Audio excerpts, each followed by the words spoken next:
हाल ही में राज्यसभा के सभापति एम वेंकैया नायडू ने कहा है कि आपराधिक मामलों में सांसदों के विशेषाधिकार नहीं होते हैं। दरअसल संसद के कुछ सदस्यों को जांच एजेंसियों द्वारा आपराधिक मामलों में गिरफ्तार करने और उनसे पूछताछ करने के मामले सामने आए हैं। इस पर ये सदस्य अपने विशेषाधिकार के हनन होने की बात कह रहे हैं। इसी पर राज्यसभा के सभापति ने ये बयान दिया है। संसदीय विशेषाधिकार क्या होते हैं, ये कितने प्रकार के होते हैं और इससे जुड़े अन्य महत्वपूर्ण पहलू कौन कौन से हैं, जानेंगे इन्हीं सवालों के जवाब अपने आज के न्यूज़ दिस आवर में। संसदीय विशेषाधिकार मूलतः ऐसे विशेषाधिकार होते हैं जो संसद के प्रत्येक सदन को सामूहिक तौर पर मिले होते हैं और साथ ही सदन के सभी सदस्यों को व्यक्तिगत रूप से भी मिले होते हैं। संविधान में इनका जिक्र अनुच्छेद 105 और अनुच्छेद 194 में किया गया है।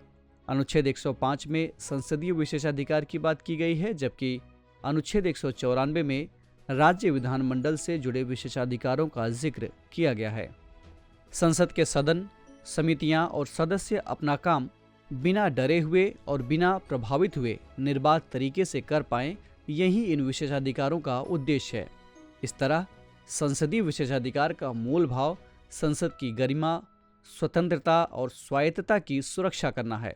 यहाँ ध्यान दीजिएगा कि संसद के सदस्यों को ये विशेषाधिकार इसलिए मिले हैं क्योंकि वे सदन के सदस्य हैं, यानी एक नागरिक के तौर पर उन्हें इस तरह का कोई विशेषाधिकार नहीं मिला है। साल 1966 के आनंदन नाम्बियार बनाम मुख्य सचिव मद्रास सरकार मामले में सुप्रीम कोर्ट ने माना था कि अगर किसी सांसद को वैध नजरबंदी के तहत हिरासत में लिया गया हो तो वो संसदीय विशेषाधिकार का दावा नहीं कर सकता था, क्योंकि ये मामला दीवानी मामले में नहीं आता है। इसका मतलब ये हुआ कि एक नागरिक के तौर पर कुछ गलत करने पर संसद सदस्यों के खिलाफ कार्रवाई की जा सकती है। जैसा कि मैंने पहले ही बताया कि संसदीय विशेषाधिकार को दो व्यापक वर्गों में बांटा जा सकता है, व्यक्तिगत अधिकार और सामूहिक अधिकार। सामूहिक अधिकार के अंतर्गत सदन के रिपोर्ट कैसे बनेंगे, वाद विवाद, कार्रवाई आदि कैसे चलेगी और संसद के मामलों का प्रकाशन किस तरह से किया जाएगा, ये सब तय करने का अधिकार संसद को है। इसके अलावा सदन की अवमानना पर दंडित करने की शक्ति, बाहरी व्यक्तियों अथवा स्वयं सदस्यों को सदन से निष्कासित करना, विशेष मामलों पर गुप्त बैठक करना, सदस्यों के बंदी या मुक्ति अथवा अपराध सिद्धि के संबंध में जानकारी हासिल करना, न्यायालयों को संसद की कार्रवाई की जांच करने का निषेध आदि शामिल हैं। व्यक्तिगत अधिकारों की बात करें तो सदन के सत्र के दौरान, सत्र के आरंभ होने के 40 दिन पहले और सत्र समाप्त के 40 दिन बाद तक दीवानी मामलों में सदस्यों को गिरफ्तार नहीं किया जा सकता और संसद में वे जो कुछ भी बोलेंगे इसके लिए उन्हें पूरी आज़ादी है, यानी उस पर कोई न्यायिक कार्रवाई नहीं की जाएगी। गौरतलब है कि दीवानी मामलों में सदस्यों को गिरफ्तार नहीं किया जा सकता, लेकिन आपराधिक मामलों में किया जा सकता है और यही बात राज्यसभा के सभापति एम वेंकैया नायडू ने अभी हाल ही में कही है। अब यहाँ एक सवाल उठ सकता है कि कब ऐसा माना जाता है कि सदन के विशेषाधिकारों या किसी सदस्य के व्यक्तिगत विशेषाधिकारों का हनन हुआ है। दरअसल जब कोई व्यक्ति संसद के सदस्यों अथवा सामूहिक रूप से सभा के किसी विशेषाधिकार, अधिकार और उन्मुक्त की अवहेलना करता है या उन्हें चोट पहुंचाता है तो इसे विशेषाधिकार का उल्लंघन कहा जाता है।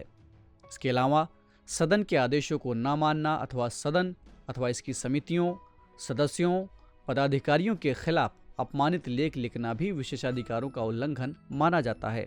विशेषाधिकारों के हनन होने की स्थिति में संसद के दोनों सदनों में यानी लोकसभा में और राज्यसभा में भी एक विशेषाधिकार समिति होती है जो इससे जुड़े मामलों की जांच करती है और फिर उसी के मुताबिक कार्रवाई करती है। वैसे तो संसदीय विशेषाधिकार संसद के अनिवार्य अंग के रूप में मौजूद हैं, लेकिन आए दिन इनके दुरुपयोग के आरोप लगते रहते हैं। तो ये जरूरी है कि संसद की गरिमा, अधिकार और सम्मान की रक्षा के लिए विशेषाधिकार बने रहें, लेकिन इनका दुरुपयोग न हो। इसके अलावा ऐसे कई उदाहरण हैं जहां संसद के विशेषाधिकार पर संविधान और नियम पुस्तिका पूरी तरह से स्पष्ट नहीं है। इसलिए संसदीय विशेषाधिकार कानून को संहिताबद्ध करना समय की जरूरत है। तो ये थी बात संसदीय विशेषाधिकारों की और अब बारी है आज के सवाल की।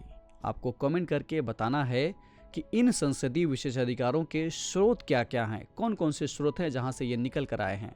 इस एपिसोड में इतना ही। हम फिर मिलेंगे एक नए कार्यक्रम के साथ। तब तक के लिए पढ़ते रहिए और बढ़ते रहिए। नमस्कार।